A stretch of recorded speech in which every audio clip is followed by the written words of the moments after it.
अस्सलाम वालेकुम। आज हम नेक्स्ट टॉपिक पढ़ेंगे। टॉपिक का नाम है force on a moving charge in magnetic field. तो स्टूडेंट्स, ये जो टॉपिक हम पढ़ने जा रहे हैं वेरी इंपॉर्टेंट लॉन्ग क्वेश्चन भी है। और एक बात आपको बताता चलूँ, आज यूँ करेंगे कि हमने जो बात पढ़ी हुई है उसकी पिछली साइड पे चलेंगे। यानी आप डेली लाइफ में कोई बात करते हैं और फिर कहते हैं इसके अंदर की बात क्या है, इसके पिछले बैकग्राउंड क्या है। आप उस बात का बैकग्राउंड पूछ रहे होते हैं। सेम बात आज भी इधर होने जा रही है। यानी लास्ट टाइम हमने जो शुरू में इस चैप्टर में पढ़ा था, force on a conductor in magnetic field. Magnetic field के अंदर अगर कंडक्टर पड़ी हो तो उस पर फोर्स लगती है। ये जो मैग्नेटिक फील्ड पे फोर्स लगती है, ये जो कंडक्टर पे फोर्स लगती है, ये एक्चुअली किस वजह से है, ये आज देखेंगे इस टॉपिक में। तो देखें, ये जो कंडक्टर है, कंडक्टर में करंट फ्लो करता था तो फोर्स लगती है। और करंट क्या होता है? चार्ज पार्टिकल का मजमूआ है, कलेक्शन है। अगर चार्ज पार्टिकल मूव कर रहे हैं तो उसी को करंट हम कहते हैं। तो चार्ज पार्टिकल जो मूव कर रहे हैं एक्चुअली उन पे पहले फोर्स लगेगी, उन पे फोर्स लगेगी तो वो चार्ज पार्टिकल पे जब फोर्स लगेगी तो वो उस कंडक्टर के अंदर एटम के साथ कोलाइड करेंगे तो कंडक्टर पे भी फोर्स लगेगी। तो आप यूँ कह सकते हैं कंडक्टर में जितने भी चार्ज पार्टिकल हैं पहले उन पे फोर्स लगेगी, उन पे फोर्स लगेगी तो वही फोर्स एक्चुअली कंडक्टर के अंदर है चार्ज पार्टिकल, तो वो फिर किस पे लगी? कंडक्टर पे लग जाएगी। तो बस ओ लेवल और ये जो आपकी एफएससी ए ओ लेवल में और आपकी एफएससी में यही फ़र्क है कि उधर ए लेवल में बहुत तरतीब से चीज़ें दी होती हैं, कंसेप्ट दिए होते हैं, सारे पॉइंट्स टॉपिक लिखे होते हैं। लेकिन हमारी बुक में क्या है, एफएससी में कुछ आगे है, कुछ पीछे है, कुछ फर्स्ट में है, कुछ सेकंड में है, कुछ पॉइंट लास्ट टॉपिक में दिए हुए हैं, कुछ फर्स्ट टॉपिक में फर्स्ट चैप्टर में दिए हुए हैं। ठीक है, इस तरह से आगे पीछे चीज़ें हैं। ठीक है, तो इधर देखें आप, जैसे कि इस टॉपिक में हमने देखा कि फोर्स कंडक्टर पे हमने पहले पढ़ ली, और जो फोर्स के अंदर चार्ज होता है उस पर फोर्स पहले लगती है, वो हम बाद में आज पढ़ने जा रहे हैं। तो ये देखेंगे, चलिए ये साथ साथ चलता रहता है, मैं आपको साथ साथ कंसेप्ट, इनकी लॉजिक्स, ईच एंड एवरीथिंग बता रहा होता हूँ, तो आप इनको नोट कर लिया करें। तो स्टूडेंट्स, आज हम इस टॉपिक को देखेंगे, theory, diagram, mathematical form and पर ड्राइव करेंगे, फिर एमसीक्यूज करेंगे। तो चलें हम लेक्चर को स्टार्ट करते हैं। अच्छा, तो स्टूडेंट्स, ये वेरी इंपॉर्टेंट लॉन्ग क्वेश्चन है और इस टॉपिक में हमने बेसिकली फोर्स फाइंड करनी है जो चार्ज वेक्टर करेंगे। टॉपिक का नाम है force on a moving charge in magnetic field. तो चार्ज पे यहाँ पे फोर्स लगेगी, force on a moving charge. तो यहाँ पे हाइडिंग कंप्लीट कर लेते हैं। फोर्स चार्ज पे लगेगी और इन मैग्नेटिक फील्ड में लगेगी। ठीक है, तो लास्ट टाइम जो हमने टॉपिक किया था, ठीक है, लास्ट टाइम टॉपिक क्या था? कंडक्टर को या वायर को हम मैग्नेटिक फील्ड में रखते थे तो उस कंडक्टर पे फोर्स लगती थी। अब वहाँ पे क्या था? कंडक्टर में करंट फ्लो करता था, और करंट क्या होता है? मोशन ऑफ इलेक्ट्रॉन है, ये मोशन ऑफ चार्जेस हैं। अब ये जो मोशन ऑफ चार्जेस की वजह से क्या हो रहा था? कंडक्टर पे फोर्स लग रही थी। तो इसका मतलब ये हुआ कि एक्चुअली फोर्स, वो जो करंट यानी वो जो चार्जेस फ्लो कर रहे हैं, वो चार्जेस पे फोर्स लग रही है। जब चार्जेस पे फोर्स लगती है तो उसके बाद फिर किस पे फोर्स लगेगी? कंडक्टर पे लगेगी, और कंडक्टर फिर क्या करेगी? मूव करेगी।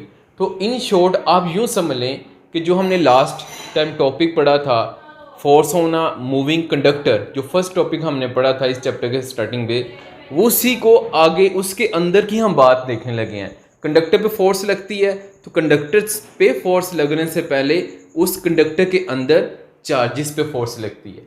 चार्जेस पे फोर्स लगती है, देन चार्जेस मूव करते हैं, तो उसी को हम फिर कह रहे होते हैं बाद में फिर किस पे फोर्स लग रही होती है? चार्जेस पे फोर्स लगती है, तो फिर कंडक्टर पे फोर्स लगती है।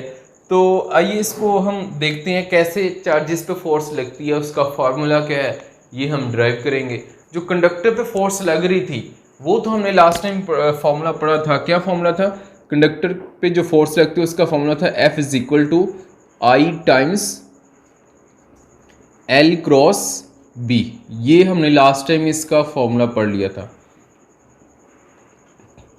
ठीक है स्टूडेंट्स, इसको नाम दे देते हैं, इक्वेशन 1 का नाम दे दिया।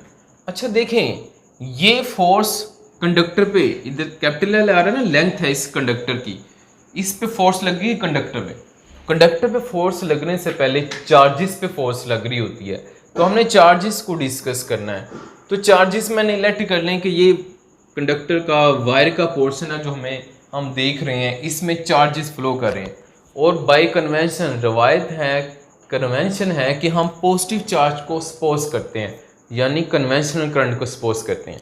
तो यहाँ पे क्या हो रहा है कि कन्वेंशनल करंट यानी पॉजिटिव चार्जेस इसमें फ्लो कर रहे हैं।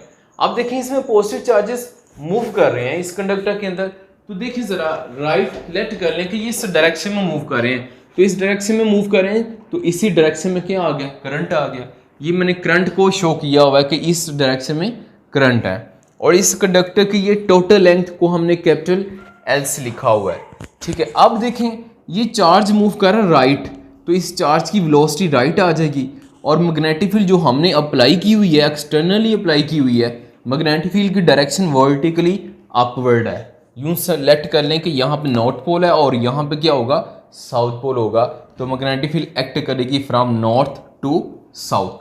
तो मैग्नेटिक फील्ड को ये मैंने ये एरोहेड से शो कर दिया अपवर्ड है, और राइट डायरेक्शन में मैंने वेलोसिटी बना दी, और ये फोर्स की डायरेक्शन है, फोर्स एक्ट करेगी। अब फोर्स जो एक्ट करेगी इसके लिए देखें, इसके लिए हम राइट हैंड रूल लगाते हैं, सेम जैसे लास्ट टाइम हमने राइट हैंड रूल लगाया था। राइट हैंड को कंसिडर करें, और इसमें लास्ट टाइम क्या कहा था, थंब किसको रिप्रेजेंट कर रहा था, थंब करंट को रिप्रेजेंट कर रहा था। तो आज हम कहेंगे करंट मोशन ऑफ चार्जेस को रिप्रेजेंट करेंगे, या वेलोसिटी की डायरेक्शन को रिप्रेजेंट करेंगे। अगर आप गौर से देखें तो जो करंट मूव कर रहा है, तो एक्चुअली वो चार्जेस ही तो मूव कर रहे हैं, तो चार्जेस की जगह अब हम करंट कहते, करंट की जगह हमने थंब रखा था, अब वही चार्जेस जो करंट बना रहे हैं उन्हीं चार्जेस की मोशन की जगह हम थंब रख देंगे, बाकी बात सेम है। फिंगर्स मैग्नेटिक फील्ड को शो करेंगी, और ये जो पाम आ रहा है ये फोर्स को शो करेगा। अगर इधर है तो इस तरफ फोर्स लगेगी, पाम ये शो करेगा, अगर इधर आ रहा है तो पाम शो करेगा, इधर को फोर्स लगेगी। अब देखते हैं इधर कैसे फोर्स लगेगी। ये देखें चार्ज राइट या इधर को मूव कर रहे हैं, तो ये थंब को इधर रख दिया, और मैग्नेटिक फील्ड किधर है, अपवर्ड, तो फिंगर्स को स्ट्रेट अप कर दिया, और पाम किधर आ रहा है, आपकी तरफ आ रही है, यूं लेट कर ले, आउटवर्ड आ रहा है, तो फोर्स किधर लगेगी, आउटवर्ड लगेगी। आउटवर्ड को मैंने ये ड्रा कर दिया, इधर आउटवर्ड लाइन तो लगेगी नहीं, तो इसलिए फिर हमने यहाँ पे लाइन लगा दी, ये बता दिया कि चार्जेस पे फोर्स कहाँ पे लग रही है, आउटवर्ड लग रही है। अब ये जो फोर्स लग रही है आउटवर्ड, ये कितनी है, इसको हमने फाइंड करना है। ये जो मैंने अभी बातें बताई आपको, ये थ्योरी है, ये आपकी बुक के फर्स्ट पैराग्राफ में मेंशन है, वहाँ से आपने पढ़नी है, ठीक है। अब देखें स्टार्ट करते हैं। तो इसी को चूंकि कंडक्टर पे फोर्स लगती है, तो पहले कंडक्टर के अंदर चार्जेस पे फोर्स लग रही होती है, तो चार्जेस पे जो फोर्स लगती है वो हमने फाइंड करनी है। तो ये भी हम कंडक्टर के फार्मूले से ही बनाएंगे।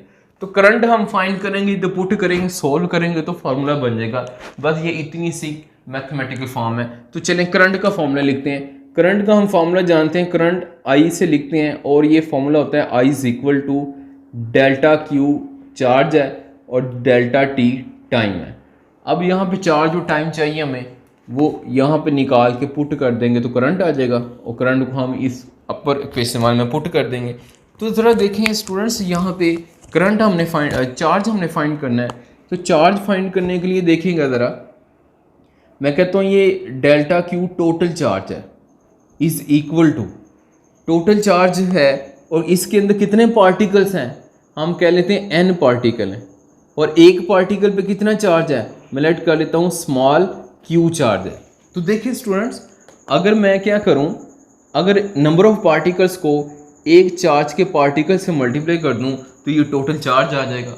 और ये फॉर्मूला आपने इसी तरह का मिलीकन्स में भी पढ़ा था, वहाँ पे पढ़ा था Q is equal to NE, ठीक है। उधर क्या कहा था, एक इलेक्ट्रॉन का चार्ज नंबर ऑफ इलेक्ट्रॉन से मल्टीप्लाई कर दें तो टोटल चार्ज आ जाता है। सिमिलर उसी तरह की बात हमने इधर की है कि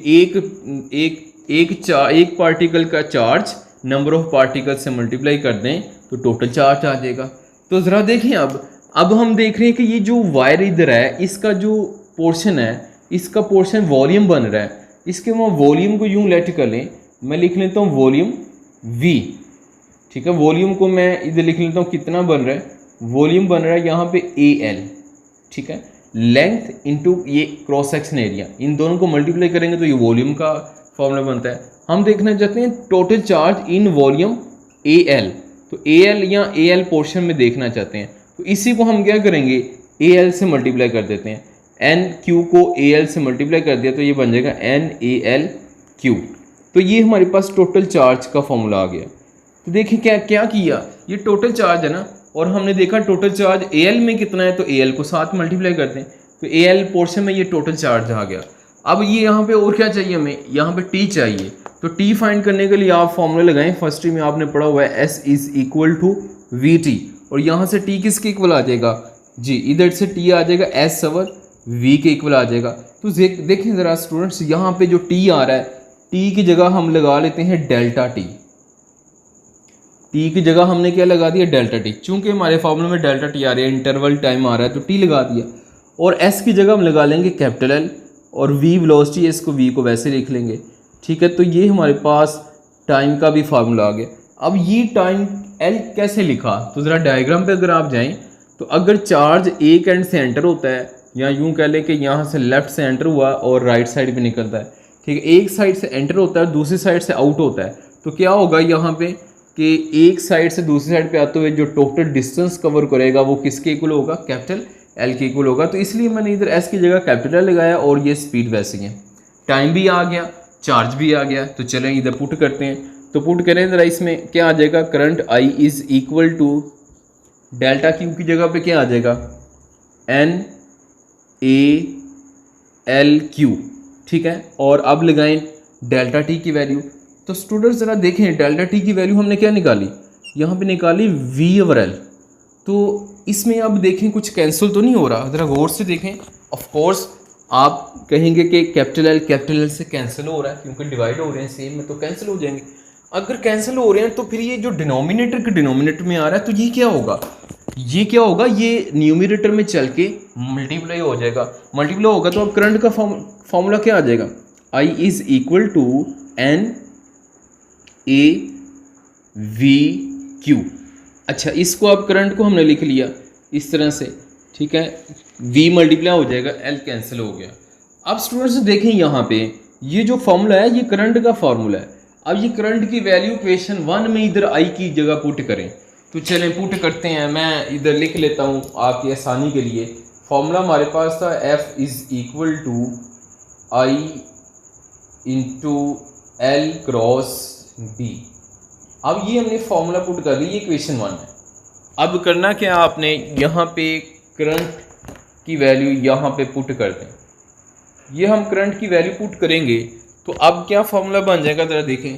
अब हमारे पास जो फॉर्मूला बनेगा वो आएगा एफ इज इक्वल टू आई की वैल्यू पुट कर दें। यहाँ पे आई की वैल्यू पुट करेंगे, क्या पुट करेंगे, N A we Q into L cross B, ठीक है। अब यहाँ पे वैल्यूज पुट कर दी। ये इस बात का ख्याल रखना है आपने, वो ये है कि यहाँ पे आपने एफ एल बी पे एरोहेड लगाना है। बुक में आप देखेंगे बोल्ड किया हुआ है, और आपको पता है बुक्स में हमेशा वेक्टर की रिप्रेजेंटेशन बोल्ड से होती है, बोल्ड करके रिप्रेजेंट करते हैं वेक्टर्स को। लेकिन यहाँ पे जब भी हम करेंगे तो क्या करेंगे, एरोहेड लगाएंगे वेक्टर्स के लिए। तो देखें अब ये हमारे पास आ गया। अब यहाँ पे इसको मैं यूं लिख लेता हूँ, अच्छा इसको मैं यूं लिख लेता हूँ, ये जो v आ रहा है इसको l के साथ लिख लेते हैं, मल्टीप्लाई हो रहा है ना, तो एक ही बात है।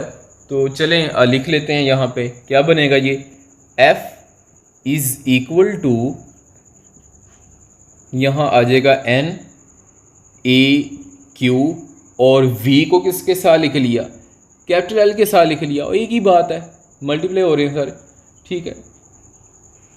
ब्रैकेट लगी थी, ब्रैकेट को मैंने रिमूव कर दिया, ठीक है। अब देखें ज़रा यहाँ पे ये जो पोर्शन आ रहा है, ये वाला जो पोर्शन आ रहा है, इसको मैं सॉल्व करने लगा हूँ। ज़रा गौर से देखिएगा, बड़ी सिंपल सी बात है। क्या सिंपल सी बात है, इसमें देखें v मैग्नीट्यूड है और l के ऊपर एरोहेड आ रहा है, तो ये वेक्टर है, ठीक है। वेक्टर में आप जानते हैं, क्या जानते हैं कि इसमें एक मैग्नीट्यूड होती है, ये मैंने मैग्नीट्यूड लिख दी एल की, और साथ इसमें डायरेक्शन होती है, डायरेक्शन को एल हैट से लिखते हैं। तो ज़रा गौर से देखें, यहाँ पे जो कैपिटल एल आ रहा है इसकी कैपिटल एल वेक्टर है इधर, तो वेक्टर इसकी मैग्नीट्यूड है, मैग्नीट्यूड को कैपिटल एल से लिख लिया और इसकी डायरेक्शन को यूनिट वेक्टर से हम रिप्रेजेंट करते हैं, तो यूनिट वेक्टर से एल हेड से लिख दिया।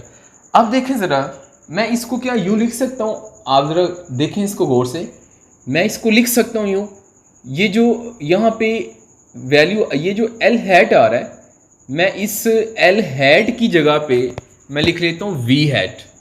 तो बताएं क्या यूँ लिख सकते हैं, एल हैट की जगह पे हम वी हैट लिख सकते हैं, यानी मैं यूँ लिख सकता हूँ L hat is equal to V hat, और मैंने एल हैट की जगह क्या पुट कर दिया, वी हैट पुट कर दिया। क्या लिख सकते हैं? ऑफ कोर्स लिख सकते हैं। अब इसकी रीज़न क्या है, तो चलें डायग्राम पे चलते हैं इसको देखने के लिए। बड़ी सिंपल सी रीज़न है, ज़रा देखिएगा डायग्राम में, ये इसकी लेंथ है, ये हॉरिजॉन्टल के लॉन्ग लेंथ है, और इसकी जो वेलोसिटी है ये भी किसके लॉन्ग है, हॉरिजॉन्टल के लॉन्ग है। तो देखिए लेंथ भी हॉरिजॉन्टल के लॉन्ग और वेलोसिटी भी हॉरिजॉन्टल के लॉन्ग, दोनों की डायरेक्शन सेम हो गई, तो इसका मतलब है सेम डायरेक्शन है, तो वी हैट और एल हैट की डायरेक्शन सेम, यानी unit vector same, unit vector direction ही तो बताते हैं हमें। तो चलें इधर पुट कर दिया, एल हैट की जगह हमने वी हैट लगा दिया, ठीक है। अब ज़रा देखें यहाँ पे जो ये आ रहा है हमारे पास, इसको रीअरेंज कर लेते हैं। मैं ऐसा करता हूँ, एल को शुरू में लिख लेता हूँ, मल्टीप्लाई हो रहे हैं लिख सकते हैं, और वी हैट को कंबाइन साथ लिख लेते हैं, ठीक है। अब ज़रा देखें, आप मुझे बताएं कि ये जो पोर्शन आ रहा है ये किसके इक्वल होगा। हाँ आप देखें इसमें क्या आ रहा है, एक मैग्नीट्यूड आ रही है इसमें और 7 डायरेक्शन आ रही है, यानी आप भी यूँ लिख सकते हैं कि ये जो यहाँ पे v और v हैट है ये किसके इक्वल होगा, v वेक्टर के इक्वल होगा, क्योंकि v और v हैट दोनों मिलकर वेक्टर बना लेंगे। तो इसका मतलब है इसकी जगह भी लिख दें, v हैट की जगह क्या लिख देंगे, v वेक्टर लिख लेंगे। तो चलिए लिख लें, फिर इधर क्या लिखेंगे, l इंटू वी वेक्टर, ठीक है। अब देखें यहाँ पे l मैग्नीट्यूड बन गई, v वेक्टर बन गया, और इधर क्या थी, v l हैट वेक्टर, ठीक है। इसको हमने सोल्व किया तो ये बन गया, ठीक है, यही हमें चाहिए था। अब इसको इधर पुट करते हैं, ये जो पोर्शन आ रहा है इस पोर्शन को यहाँ पे पुट करें अपर क्वेश्चन में, यानी इधर ये जो पोर्शन आ रहा है, ठीक है, इस पोर्शन को यहाँ पे पुट कर दें। वी एल हैड की जगह पे क्या लगाएंगे, एल वी क्या कहा मैंने, वी एल वैक्टर की जगह पे क्या लगा देंगे, एल वी वैक्टर। तो पुट करें इधर, क्या आ जाएगा, F is equal to N A Q, हाँ इधर पुट कर लें, इधर एल वी एल वैक्टर की जगह आ जाएगा, यहाँ पे आ जाएगा एल वी वेक्टर, और साथ क्या आ रहा है, क्रॉस बी आ रहा है, ठीक है। इसको थोड़ा सा एरो को इधर से हम शो कर लेते हैं, ये यहाँ पे पुट किया और इधर आ गया क्रॉस बी। अब देखें यहाँ पे ये अब वेक्टर प्रोडक्ट बन गया, इसको मैं यू लिख लेता हूँ, एन ए क्यू एल, ठीक है, और इधर आ गया वी क्रॉस बी आ गया, ठीक है। अब ब्रैकेट लगा दी इधर, ये सारी अब मैग्नीट्यूड है, ठीक है, और ये वेक्टर मीन वेक्टर प्रोडक्ट है, हमने पढ़ा हुआ फर्स्ट ईयर में। अब ज़रा देखें इसमें ये जो n और a एंड l ये जो आ रहे हैं, इन n a और l इनको दूसरी तरफ ले जाएं। अगर ये दूसरी तरफ जाएंगे तो यहाँ पे ये डिवाइड हो जाएंगे, यानी ये आ जाएगा f divided by n a l, इनको डिवाइड कर दिया। इधर यहाँ पे क्या रह जाएगा, यहाँ पे सिर्फ रह जाएगा q और साथ क्या आ गया, v क्रॉस b आ गया, ठीक है। अब देखें आप अगर अपनी बुक पे देखेंगे ना, तो बुक पे देखेंगे यहाँ पे f के सबस्क्रिप्ट में FL लिखा हुआ है, L फॉर लेंथ है, यानी जो लेंथ कंडक्टर पे लगती है। तो यहाँ पे देखिए ये जो हमने फॉर्मूला लिख दिया था, ये कंडक्टर पे लगने वाली फोर्स का फॉर्मूला था, ठीक है। इधर FL लगा दें, तो इधर स्टार्टिंग पे फिर L साथ लगाते जाएं, जस्ट ये रिप्रेजेंटेशन है, रिप्रेजेंटेशन में ये कंडक्टर पे फोर्स थी, और अब इसको डिवाइड कर दिया। तो स्टूडेंट्स यहाँ पे ये जो फार्मूला आ रहा है ना, ये हमारे पास फार्मूला बन चुका है, चार्जेस पे फोर्स का फार्मूला बन चुका है। लेकिन इसमें एक ये मसला सिर्फ आ रहा है, वो ये है कि ये सारे चार्जेस पे फोर्स आ रही है, हमें चाहिए एक चार्जेस पे फोर्स। तो एक चार्ज पे फोर्स निकालने के लिए क्या किया हमने, ये जो n ए एल आ रहा है, इसको हमने इधर डिवाइड कर दिया। अब ये जो एन ए एल है इसका नाम क्या है, ये चीज़ क्या है? तो देखिए ये जो एन ए एल आ रहा है इसका नाम है total charge carrier, total number of charge carrier है। चार्ज कैरियर मीन जो चार्ज कैरी करते हैं, यानी जैसे इलेक्ट्रॉन है तो नेगेटिव चार्ज कैरी करता है, प्रोटॉन पॉजिटिव करता है। तो ये देखें ए एल वॉल्यूम है, अगर आप इसमें भी देखें तो ए एल वॉल्यूम है और एन नंबर ऑफ पार्टिकल्स हैं। तो यानी ये ए एल वॉल्यूम में टोटल नंबर ऑफ पार्टिकल्स हैं, और नंबर ऑफ पार्टिकल्स को क्या कह रहे हैं, चार्ज कैरियर कह रहे हैं। और ये जो अब मैंने इसको लिखा ना, इसकी जगह मैं जस्ट लिख लेता हूँ एफ लिख लेता हूँ। अब इसकी जगह मैंने जस्ट के लिख लिया, एफ लिख दिया। मतलब ये एक पार्टिकल की फोर्स आ गई, एक चार्ज की फोर्स आ गई। जब total number of charge carrier को इस पे डिवाइड कर देंगे, फोर्स पे डिवाइड कर देंगे, फोर्स को total number of charge carrier पर डिवाइड कर देंगे तो एक पार्टिकल की या एक चार्ज की फोर्स आ जाएगी।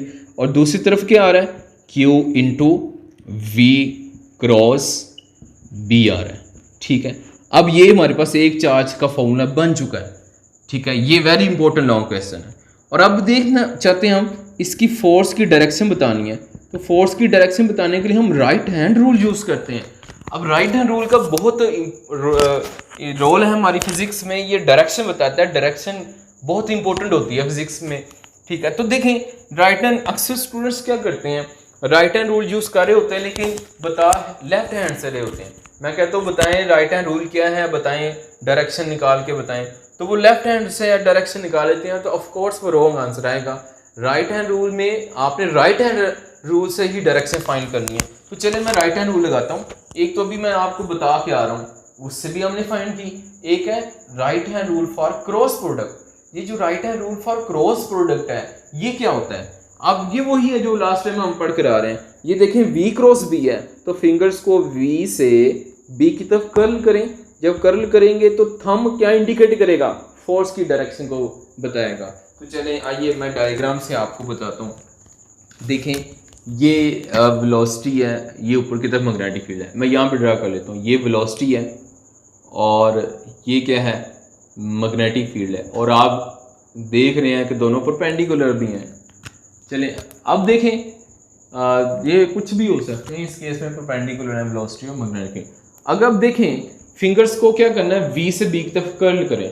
V से B की तरफ कर्ल किया तो थंब किधर आ रहा है, आउटवर्ड आ रहा है। ये जो थंब आउटवर्ड आ रहा है ये फोर्स की डायरेक्शन बता रहा है। इधर भी तो आउटवर्ड ही आ रही थी राइट हैंड रूल से, और ये क्रॉस प्रोडक्ट का right hand rule for cross product है जिससे आउटवर्ड आ रहा है, तो डायरेक्शन हम बता सकते हैं इसे। अच्छा स्टूडेंट्स, अब इसकी एमसीक्यूज कर लेते हैं, वेरी इंपॉर्टेंट एमसीक्यूज। ठीक है, ये शॉर्ट क्वेश्चन भी है हमारी एक्सरसाइज में और ये एमसीक्यूज में भी आता है, पेपर में कई दफ़ा ये आ चुका हुआ है। अब एमसीक्यूज ये है कि मैं आपसे पूछता हूँ मैक्सिमम फोर्स कब होगी, एंड दूसरी एमसीक्यूज है मिनिमम फोर्स कब होगी। तो देखिएगा इसको फाइंड करने के लिए आपको देखना पड़ेगा मिनिमम और मैक्सिमम फोर्स के लिए फॉर्मूला लगाना पड़ेगा, और फॉर्मूले में आप वैल्यूज पुट करेंगे जैसे लास्ट टाइम एंगल्स की वैल्यूज पुट की थी कि हमने देखा था कब फ्लक्स मैक्सिमम होता है, कब मिनिमम होता है। तो ज़रा देखिएगा मैं इधर ये एमसीक्यूज बनाने लगा हूँ। फर्स्ट एमसीक्यूज देख लेते हैं यहाँ पे। तो फर्स्ट एमसीक्यूज की जब बात हम करेंगे तो इसमें ज़रा देखिएगा, इस एमसीक्यूज के अकॉर्डिंग हम यूँ कह सकते हैं कि मैं अब वर्डिंग में नहीं लिख रहा, मैं जस्ट पॉइंट में बता रहा हूँ मैक्सिमम फोर्स कब होगी। ठीक है, तो इसके लिए देखें मैं ऑप्शन दे देता हूँ, velocity and magnetic field parallel होंगी। फिर ये हमारे पास मैक्सिमम होगी, बी में कह देता हूँ velocity and magnetic field perpendicular होंगी, फिर मैक्सिमम होगी। आंसर आपने देखना है अब क्या आएगा, या मैं कह देता हूँ कि बोथ ऑप्शन दोनों ही पॉसिबल है, ए और बी दोनों ही हो सकती हैं, या मैं कह देता हूँ डी नन ऑफ दिस, कि मैं कह देता हूँ फोर्स कभी मैक्सिमम हो ही नहीं सकती। ठीक है, इनमें कोई ऑप्शन दी नहीं हुई, यूँ इलेक्ट कर लें। तो चलें मैं इसका आंसर आप बताता हूँ। तो मैक्सिमम फोर्स फाइंड करने के लिए आपको पहले फार्मूला लिखना पड़ेगा। तो फार्मूला लिखें यहाँ पे, क्या फार्मूला होता है मैक्सिमम फोर्स का, एफ इज फोर्स का जस्ट फार्मूला लिख रहे हैं हम। फोर्स का फार्मूला है Q V cross B. Students ये मैग्नीट्यूड, ये वेक्टर फॉर्म है, तो मैग्नीट्यूड की फॉर्म में लिख लें तो थोड़ा इजी हो जाता है। तो आप ऐसे भी बता सकते हैं, इसको मैग्नीट्यूड में लाएं ज़रा। मैग्नीट्यूड में लाने के लिए क्या करेंगे, ये क्या करेगा, एफ, ये क्यू आ रहा है और ये वेक्टर प्रोडक्ट है। वेक्टर प्रोडक्ट ओपन करें तो क्या आ जाएगा, वी बी साइन थीटा आ जाएगा और साथ एन हैट आता है। तो यहाँ पे मैंने क्या लिख दिया, एन हैट लिख दिया। और मैग्नीट्यूड लिखेंगे तो मैग्नीट्यूड क्या आएगी इसकी, इसकी मैग्नीट्यूड आ जाएगी Q into V B sine theta. यहाँ से एन हेड रिमूव किया और यहाँ से एरो हेड रिमूव किया, तो यहाँ पे ये इसकी मैग्नीट्यूड बन चुकी है। ये जो मैंने अब लिखी है ना, ये इसकी मैग्नीट्यूड मैंने लिखी हुई है। तो अब हम इधर से बता सकते हैं कब मैक्सिमम होगी।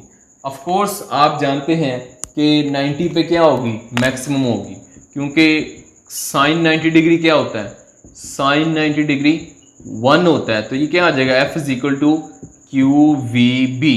चूँकि साइन 90 1 हो गया तो मैक्सिमम फोर्स क्या आ गई, क्यू वी बी आ गई। इसके सबस्क्रिप्ट में भी मैं मैक्स से लिख लेता हूँ, मैक्स फॉर फोर्स मैक्सिमम आ गई। ठीक है, ये हो गया इसकी वेरी इंपॉर्टेंट एमसीक्यूज। ठीक है, अब मिनिमम के लिए आप खुद बना लेंगे। अच्छा ये देखें, इधर तो आंसर बताते हैं ना कब मैक्सिमम होगी। ये क्या एंगल लगाया है 90। एक बात आपने याद रखनी है, ये बातें बड़ी इंपॉर्टेंट होती हैं, ये हर फॉर्मूले में मैं आपको मेंशन करके आ रहा होता हूँ कि यहाँ पे एंगल बताएं किसके दरमियान है। यहाँ पे जो एंगल आ रहा है ये एंगल मैग्नेटिक फील्ड के दरमियान और वेलोसिटी के दरमियान है। जो फ्लक्स में हमने पढ़ा था ना, फ्लक्स में देखा था कि फॉर्मूला तो यूं होता है, F flux is equal to E dot A, electric flux का फॉर्मूला है ये। और इसमें जो एंगल आता है, यानी मैं यूं लिख लूं ई ए कोस थीटा, और हम कहते हैं इधर एंगल जो आता है वो इलेक्ट्रिक फील्ड और नॉर्मल के दरमियान है। इधर एरिया नहीं कहते, एरिया मैग्नीट्यूड होती है, और मैग्नीट्यूड की तो डायरेक्शन नहीं है, ठीक है, उसकी तो बात ही नहीं करेंगे। हम कहते हैं इधर angle is theta is angle between electric field and normal, या नॉर्मल को क्या पढ़ सकते हैं, किसकी डायरेक्शन होती है, नॉर्मल बेसिकली वेक्टर एरिया की डायरेक्शन होती है। ठीक है, वेक्टर एरिया की डायरेक्शन होती है, यूं कहते हैं। ये एंगल बहुत इंपॉर्टेंट होते हैं। इधर आप क्या कह रहे हैं, ये वेलोसिटी के दरमियान एंगल है और मैग्नेटिक फील्ड के दरमियान है, दोनों के दरमियान एंगल है। तो दोनों लेफ्ट, और हमने 90 पुट किया, 90 मीन परपेंडिकुलर है। इसका मतलब जब मैग्नेटिक फील्ड और वेलोसिटी दोनों क्या हो, परपेंडिकुलर हो, तो फोर्स क्या होगी, मैक्सिमम होगी। तो ये बी ऑप्शन करेक्ट आ जाएगी। अब मिनिमम फोर्स कब आएगी, तो आप बता सकते हैं मिनिमम फोर्स कब आएगी, जब वेलोसिटी और मैग्नेटिक फील्ड क्या हो, पैरेलल हो, तो जीरो एंगल आएगा, साइन 0 होता है, तो फोर्स 0 हो जाएगी। इसका मतलब है जब चार्ज और मैग्नेटिक फील्ड दोनों पैरेलल हो तो तब चार्ज पे फोर्स नहीं लगती। चले एक और मैं एमसीक्यू साहब से पूछता हूँ, आप मुझे बताएं, अभी हमने क्या देखा कि ये कोई भी चार्ज है, ये चार्ज पार्टिकल अगर मैग्नेटिक फील्ड के परपेंडिकुलर मूव कर रहा है तो फोर्स मैक्सिमम लगेगी। अगर मैं आपसे कहूं यहाँ पे न्यूट्रॉन है, न्यूट्रॉन क्या कर रहा है, मैग्नेटिक फील्ड के परपेंडिकुलर मूव कर रहा है, तो बताएं अब फोर्स क्या मैक्सिमम लगेगी। पहले हमने क्या कहा था कि कोई भी चार्ज पार्टिकल है वो क्या कर रहा है कि मैग्नेटिक फील्ड के परपेंडिकुलर मूव कर रहा है, तो मैक्सिमम फोर्स थी। अब मैंने चार्ज पार्टिकल की जगह क्या ले लिया, न्यूट्रॉन ले लिया, तो अब क्या फोर्स लगेगी। अब न्यूट्रॉन आप जानते हैं इस पर कोई चार्ज नहीं होता, जीरो चार्ज होता है। तो जरा देखें फार्मूले पे आए, फार्मूले में देखें क्या आ रहा है, Q V B sine theta. Charge तो जीरो होता है न्यूट्रॉन का, तो देखें अगर ये चार्ज ही जीरो हो जाएगा तो सारी फोर्स क्या हो जाएगी, जीरो। इसका मतलब है न्यूट्रॉन परपेंडिकुलर मूव करे या पैरेलल मूव करे, न्यूट्रॉन पे कभी फोर्स नहीं लगेगी, क्योंकि न्यूट्रॉन चार्ज्ड पार्टिकल नहीं है। फोर्स हमेशा चार्ज्ड पार्टिकल पे लगेगी, वो पॉजिटिव चार्ज पार्टिकल हो या नेगेटिव हो उन पे लगेगी, जिन पे चार्ज नहीं होता उन पे फोर्स नहीं लगेगी। तो इसका मतलब है फिर इन फार्मूले को मैं यू लिख सकता हूँ। ये जो मैंने फार्मूले लिखे ये इसको फिर यू भी लिखा जा सकता है। ये अभी मैंने यहाँ पे ये जो फार्मूला बनाया, इस फार्मूले में देखें इसको दो तरह से लिख सकते हैं। अगर मैं कहूँ कि अगर पार्टिकल क्या है, इलेक्ट्रॉन है, चार्ज पार्टिकल क्या है, इलेक्ट्रॉन है, और इलेक्ट्रॉन पे हम चार्ज देखते हैं चार्ज कितना होता है, माइनस ई होता है। दूसरा मैं ये भी कह सकता हूँ अगर चार्ज पार्टिकल क्या है, प्लस ई है, तो ये प्रोटॉन के लिए हो गया। अगर चार्ज पार्टिकल हो तो फिर फोर्स का फॉर्मूला यूँ हो जाएगा, ठीक है, फिर फॉर्मूला हो जाएगा F is equal to -c और साथ क्या आ जाएगा V क्रॉस B आ जाएगा, ठीक है ना। अब Q की जगह पे क्या लगा दिया हमने, -c लगा दी। अगर प्रोटॉन हो या पॉजिटिव चार्ज हो तो फिर Q की जगह पे +e लगा लेंगे। तो चलिए लगाते हैं, ये क्या आ जाएगा F is equal to +e into V cross B। तो अब देखें यहाँ पे Q की जगह पे हमने +e लगा दिया है, ठीक है। तो ये पॉजिटिव चार्जेस प्रोटॉन के लिए हो गया, ये नेगेटिव चार्जेस यानी इलेक्ट्रॉन के लिए होगा। तो ये दो फॉर्मूले भी आपकी बुक में मेंशन है। तो स्टूडेंट्स ये हमने आज टॉपिक का लिए MCQ short question long question हर लिहाज से बहुत इंपॉर्टेंट है। तो इजाज़त दें, अपनी मिलते हैं हम नेक्स्ट लेक्चर में। अल्लाह हाफिज़।